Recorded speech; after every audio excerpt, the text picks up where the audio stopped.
Hello family, कैसे हो आप सब। हम में से जो ज़्यादातर लोग हैं वो आज की डेट में परेशान हैं, रो रहे हैं कि हमारा पोर्टफोलियो 50%, किसी का 70% और कई लोगों का 90% तक पोर्टफोलियो डाउन है। ज़्यादातर लोगों का होगा और आप अकेले नहीं हो, हम ये कहना चाहते हैं। और कितना भी बड़ा तुर्रम खां हो, उसके पोर्टफोलियो की भी हालत कुछ कुछ ऐसी है।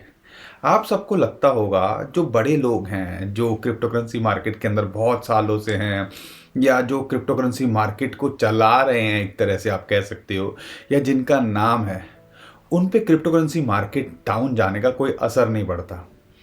अगर आपको ये लगता है ना, तो आप एक बहुत बड़ी गलतफहमी में हो। लेकिन उनमें और आप में एक छोटा सा फर्क है, सिर्फ माइंडसेट का फर्क है।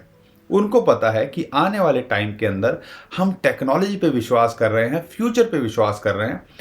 तो हम यहाँ पे आने वाले टाइम के अंदर एक भविष्य देखते हैं क्रिप्टो करेंसी का। और हमें लगता है कि यार यहाँ से क्रिप्टो करेंसी से रोज प्रॉफिट कमाएं और अपना यहाँ से निकल जाएं। तो छोटे छोटे जो है हम इंसेंटिव्स के लिए देखते हैं, बड़ा विजन नहीं देखते हैं। 2015 के अंदर लोगों ने इसी चीज़ को जो है, कई लोगों ने 2015 के अंदर एंट्री ली, लेकिन वो $500-600 पे एंट्री तो ले ली, लेकिन वो $20,000 को देख ही नहीं पाए। और कई लोग डबल ट्रिपल के अंदर निकल गए और आज वो रिग्रेट करते हैं कि यार $500-600 में से हमने 1000-2000 में निकल गए। और यही चीज़ आज जो लोग 2021-2022 के अंदर ज़्यादातर जिन्होंने एंट्री ली है ऑल टाइम हाई पे, वही कर रहे हैं कि हमारा रेट आए या वो लॉस बुक करके ज़्यादातर लोग यहाँ से जा चुके हैं। लेकिन ये जो डेटा है फोर्ब्स ने जो रिलीज़ किया है, वो कहीं ना कहीं आपके लिए एक आई ओपनिंग हो सकता है। और ये आपको बताता है कि भैया, आप अकेले नहीं हो यहाँ पर। बड़े बड़े तुर्रम खां जो क्रिप्टो करेंसी मार्केट को चलाते हैं ना, उनकी हालत भी आप जैसी ही है। आपका कितना परसेंट होगा, कैलकुलेट किया आपने? पोर्टफोलियो कितना डाउन होगा? 90%। अगर आपकी इन्वेस्टमेंट का देखें तो शायद उतना नहीं होगा। लेकिन अगर मैं बात करता हूं अच्छे खासे लोगों की, जिनके पोर्टफोलियो की अगर मैं बात करता हूं, इसी साल के अंदर मार्च में उनका पोर्टफोलियो कितना था और आज कितना है, तो आपको आइडिया लगेगा, तो आपको ये लगेगा कि हम अकेले नहीं हैं। बाइनेंस के सीईओ, सबने नाम सुना होगा, सीजी, ठीक है ना। उनकी बात करते हैं तो मार्च में उनकी जो नेटवर्थ थी $65 बिलियन की थी। आज की डेट में $4.5 बिलियन की रह गई है। कहाँ 65 बिलियन, कहाँ $4.5 बिलियन, तो कह लीजिए 93% उनका पोर्टफोलियो आज डाउन है। FTX के CEO की बात तो पता ही होगी, SBF की, उनका तो पोर्टफोलियो $24 बिलियन था और आज की डेट में उनका ज़ीरो है। ऐसे ही क्वाइन बेस के जो CEO हैं, फाउंडर आप कह लीजिए, ब्रेन आर्मस्ट्रॉन्ग की बात करते हैं, 6 बिलियन से 1.5 बिलियन। आप खुद कैलकुलेट कीजिए। और ये पूरी की पूरी लिस्ट है। फिर गैरी वॉन्ग है, उनकी ज़ीरो हो गया, FTX के को फाउंडर या उसी से रिलेटेड है ये, ठीक है। और मैं बात करता हूँ एक टिम ड्रैपर, जिनकी प्रेडिक्शन काफ़ी फेमस थी और आखिरी में उनका भी नाम है। $1.2 बिलियन थे, आज की डेट में उनकी जो है $650 मिलियन की रह गई है। और एक जो और नाम है जो मुझे लेना चाहिए, उनका नाम है यहाँ पर माइकल सेलर। 1.6 बिलियन से उनकी भी 6.4 मिलियन डॉलर की वर्थ रह गई है। लेकिन सिचुएशन क्या है, वो यहाँ पे टिके हुए हैं, उनका आज भी पोर्टफोलियो यहाँ पे बरकरार है। क्रिप्टो करेंसी को वो होल्ड कर रहे हैं और टेक्नोलॉजी को समझते हैं। और इनके ज़्यादातर पोर्टफोलियो को आप देखोगे ना, ये कोई ऐसे वैसे कोई कॉइन नहीं रखे हुए हैं उन्होंने। उनके पास ज़्यादातर बिटकॉइन या बड़े कॉइन्स हैं, या जिनसे रिलेटेड वो काम कर रहे हैं। जैसे अगर सीजी की बात करें तो बाइनेंस, BNB ज़रूर उनके पास होल्ड होंगे। तो उनके पोर्टफोलियो को देखोगे तो आपको आइडिया लगेगा कि भैया वो होल्ड कर रहे हैं। और यही सबसे ज़्यादा इम्पोर्टेंस ऐसी मार्केट के अंदर रखता है कि हमारा पेशेंस कितना है। हम यहाँ पे पेशेंस लूज तो नहीं कर रहे हैं, क्योंकि $70,000 देखने के बाद में आप अगर $15,000, $16,000 पे धक्के खा रहे हो, तो एक नॉर्मल इंसान की पेशेंस जो है कहीं ना कहीं लूज कर जाता है वो। और ये चीज़ हम अच्छे से समझते हैं। हम आपको भी समझते हैं, लेकिन मुझे लगा कि आपको पता चलना चाहिए कि बड़े बड़े लोगों की हालत भी खराब है। आप 10, 20, 50 हज़ार, लाख, 2 लाख, 2 लाख, 10 लाख, 20 लाख में इतने पैनिक में हो तो सोचो, जो बिलियनियर्स थे, जिनकी अब उन्होंने फॉर्च्यून बनाया हुआ था, करोड़ों अरबों रुपए उनके पास थे। एक अगर मैं बात करता हूँ, $1 बिलियन के अंदर 8,000 करोड़ रुपए होता है। तो सोचो कितने करोड़ों रुपए उनके माइनस में चले गए, उनकी क्या हालत होगी। आप खुद डिसाइड कीजिए और आप हमें कमेंट में ज़रूर बताइए। लेकिन यहाँ पर क्रिप्टो करेंसी के अंदर अगर आपको लगता है ना कि अब तो कहानी ख़त्म हो गई है, बिटकॉइन हाल्विंग हर किसी ने नाम सुना होगा, और ये जो डाटा है वो आपको बताता है कि हम अभी इनिशियल स्टेज के अंदर हैं। बिटकॉइन हाल्विंग किसकी होती है? बिटकॉइन आधा नहीं होता, बिटकॉइन माइनिंग जो होती है वो जो है उसकी प्रोडक्शन आधी हो जाती है। आप में से बहुत सारे लोगों को पता होगा, लेकिन बहुत सारे लोगों को नहीं पता है कि अगर ये जो चार्ट मैं आपके साथ में शेयर कर रहा हूँ, आपको पता है आखिरी बिटकॉइन कब जनरेट होगा? शायद आप और हम में से जिंदा भी नहीं रहेंगे लोग 2136 2140 के अंदर, यहाँ से बल्कि 100 साल के बाद, 120 साल के बाद में आखिरी बिटकॉइन यहाँ जनरेट होगा।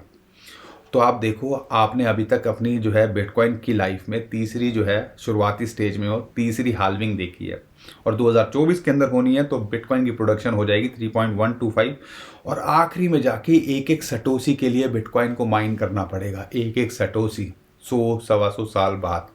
क्या हो सकता है आप डिसाइड कीजिए। इन्फॉर्मेशन काम की लग रही हो, आपको हमारा कंटेंट नॉलेजेबल लग रहा हो तो हमारे को भी अप्रिशिएट कीजिए और लाइक ज़रूर करके जाया करो। यही सिर्फ आपसे हमें चाहिए। उम्मीद करता हूँ फैमिली का हिस्सा बनेंगे, चैनल को सब्सक्राइब भी आप ज़रूर करके जाएंगे। एक और इंटरेस्टिंग जो डाटा है, हर बार जब भी हमने एक पीक देखा है ना, जब भी हमने एक पीक देखा है उसके बाद में एक ब्लैक स्वान मतलब एक, समझ लीजिए भेड़ों के बीच में भेड़िए की बात हो रही है, या आप कह लीजिए एक गंदी मछली जो सारे तालाब को गंदा कर देती है, वो निकल के आती है। मैं बात करता हूं, अगर आप देखोगे 2012, 13, 14 के अंदर जब हमारा ऑल टाइम हाई बनाया था बिटकॉइन ने, तब मेडगॉक्स वो एक ब्लैक स्वान थी जिसकी वजह से कांड हुआ, और फिर हमने एक बिटकॉइन को लो देखा, और मार्केट के अंदर यही चल रहा था कि भैया अब जिंदगी में बिटकॉइन कभी रिकवरी नहीं करेगा। उसके बाद कुछ 2015 के पीक में भी देखने को मिला। ध्यान रखिएगा, ये ऑब्जर्व कीजिएगा, जब पहली बार जब मेडगॉक्स का कांड हुआ था, बिटकॉइन ने अपने पीक से 96% डाउन हो गया था। फिर 2015 के अंदर बिटकॉइन जब पीक किया था उसके बाद लगभग 86% डाउन हुआ था। तब जो निकल के आया था, एक्सचेंजेस ही ज़्यादातर रिलेटेड होते हैं और जिम्मेवार होते हैं, बिटफिनेक्स का कांड वहाँ निकल के आया था। उसके बाद कोरोना निकल के आया, उसको हम कांड तो नहीं कहेंगे, लेकिन उसकी वजह से भी काफ़ी कुछ पैनिक हमें क्रिएट होते दिखा मार्केट के अंदर, ग्लोबल मार्केट के अंदर। और वहाँ पे हमने फिर दोबारा से डाउन देखा जब बिटकॉइन का प्राइस लगभग $60,000 के आसपास पहुँच गया था। और उसके बाद में यहाँ देखिएगा 2019 के अंदर 84%, जो मैं ऑब्जर्व करवाना चाह रहा हूँ आपको, फिगर्स को नोटिस कीजिएगा। 96% पहले हाई पे 2012-13 के अंदर, फिर 86%, फिर अभी 2019 के अंदर बात करते हैं, 2017 में जब इसने पीक किया था तब 84% से फिर वहाँ से डाउन आया था। ठीक है, उसके बाद बात करते हैं, तो अगर हम बात करते हैं कोविड के बाद में FTX का जब कांड हुआ, उसके बाद जब उसने ऑल टाइम हाई बनाया लगभग $70,000 का, उसके बाद जब डाउन आया तब FTX का कांड हुआ, और आज की डेट में हम 77% के आसपास हैं। तो अगर देखोगे डाउन की रेशियो भी वो थोड़ी 2-3% कम होती जा रही है, 77%, 80% के आसपास आज की डेट में हम झूल रहे हैं। तो यहाँ से क्या एक्सपेक्ट करें, यहाँ से क्या हो सकता है? अगर ये भी देखते हैं कि धीरे धीरे लॉस की परसेंटेज भी कम हो रही है, देखो हमें होप चाहिए, हम कैलकुलेशन, हम आपके साथ में डाटा फिगर शेयर कर सकते हैं। तो 77% डाउन है, 1-2-3% और नीचे आ सकता है, 15 साढ़े 15 हज़ार डॉलर को टेस्ट कर सकता है। तो इसको भी कैलकुलेट करते हैं तो शायद हम बॉटम के आसपास हैं, और FTX के कांड के बाद में अब चीज़ें नॉर्मल होती यहाँ दिख रही हैं। लेकिन ऐसे बड़े कांड को डाइजेस्ट करने के लिए मार्केट को थोड़ा टाइम चाहिए, और वही चीज़ हमें यहाँ लग रही है। अगर पीछे का सिनारियो देखते हैं, सारी कैलकुलेशन करते हैं, जनवरी के अंदर थोड़ा सा आपको हो सकता है कि ऊपर नीचे होता दिखे, लेकिन उसके बाद पहले 6 महीने 2023 के बहुत ज़बरदस्त होने चाहिए। तो उम्मीद करता हूँ ये डाटा आपके काम आया होगा और आपको इन सारी चीज़ों से बहुत कुछ सीखने को मिल रहा होगा। अब मैं बात कर लेता हूँ यहाँ पे बिटकॉइन की टेक्निकली क्या लग रहा है। नया हफ्ता शुरू हुआ है ना, तो आपको भी पता होना चाहिए टेक्निकली यहाँ क्या लग रहा है। और अगर मैं बिटकॉइन की टेक्निकली बात करता हूँ तो यहाँ पर इस टाइम पे बिटकॉइन का प्राइस लगभग चल रहा है 16,875 डॉलर के आसपास, ठीक है। और यहाँ पे इंटरेस्टिंग बात क्या है, जो 50 जो डेली मूविंग एवरेज है वो जो है अब ये एक रेजिस्टेंस का काम कर रहा है, जो कि अभी निकल के आता है लगभग इसी की 17,000 डॉलर पे। और ये समझ लीजिए एक बहुत बड़ा इंपॉर्टेंट रेजिस्टेंस है। अगर ये इसके ऊपर, क्योंकि 18,000 डॉलर पे जब ये गया था ना, वो एक रेजिस्टेंस का काम कर रहा था, अगर ये इसके ऊपर क्लोज कर पाया ना तो खेल खुल जाएगा और फिर इसका टारगेट 18,300 डॉलर और फिर ये 20,000 डॉलर को अगले साल मतलब जनवरी के अंदर ट्राई करता दिख सकता है। इसकी पॉसिबिलिटी भी है। अगर यहाँ सपोर्ट नहीं मिलती है, रिजेक्शन होती है, क्योंकि एक इंपॉर्टेंट रेजिस्टेंस टेक्निकली होता है, ये ग्रीन लाइन आपको जो दिख रही है, तो फिर इसके लिए अब जो इमीडिएट सपोर्ट है वो लगभग आती है 16,600, फिर निकल के आती है 15,800 और फिर इंपॉर्टेंट निकल के आती है लगभग 15,300 डॉलर। तो इन लेवल्स को हमें शॉर्ट टर्म के अंदर ऑब्जर्व करना पड़ेगा, देखना पड़ेगा। तो दोस्तों परेशान मत होइए, आप अकेले नहीं हो जो इस सिचुएशन से जूझ रहे हो। लेकिन हाँ, अपने रिस्क को अगर आप कवर करके चल रहे हो, लिमिटेड लाइबिलिटी लेके चल रहे हो, उधार में नहीं हो, पोर्टफोलियो का 5-10% इसके अंदर डाला हुआ है जो आपका फॉर्च्यून चेंज कर सके, तो आप एक मेंटल पीस के अंदर भी ज़रूर होंगे। लेकिन अगर आप सोचोगे मैं सारा का सारा पैसा लगा दूं और फिर ऊपर नीचे होता है, दिल की धड़कनें बढ़ती है, तो लाजमी है टेंशन और परेशानी होना, रातों की नींद उड़ना। इन चीज़ों को आपको अवॉइड करना चाहिए। तो दोस्तों आज के लिए इतना ही। उम्मीद करता हूँ वीडियो पसंद आई होगी, काम की लगी होगी। वीडियो पसंद आई है, हमारा कंटेंट आपको अच्छा लग रहा है। बहुत सारे लोग कंटेंट बोल रहे हैं, ठीक है, आपके कहने पे कंटेंट बोल देते हैं। देसी लोग हैं हम, तो जो होता है एकदम से बोल देते हैं।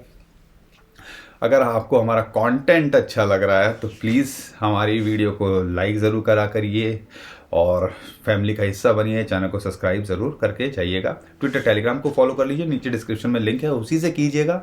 बहुत सारे स्कैमर हमारे नाम से स्कैम करने की कोशिश कर रहे हैं, उनसे आप बच पाओगे। अभी के लिए विदा लेता हूँ। खुश रहिए, मुस्कुराते रहिए, कमाते रहिए। आपका दोस्त पंकज। थैंक यू, नमस्कार, धन्यवाद।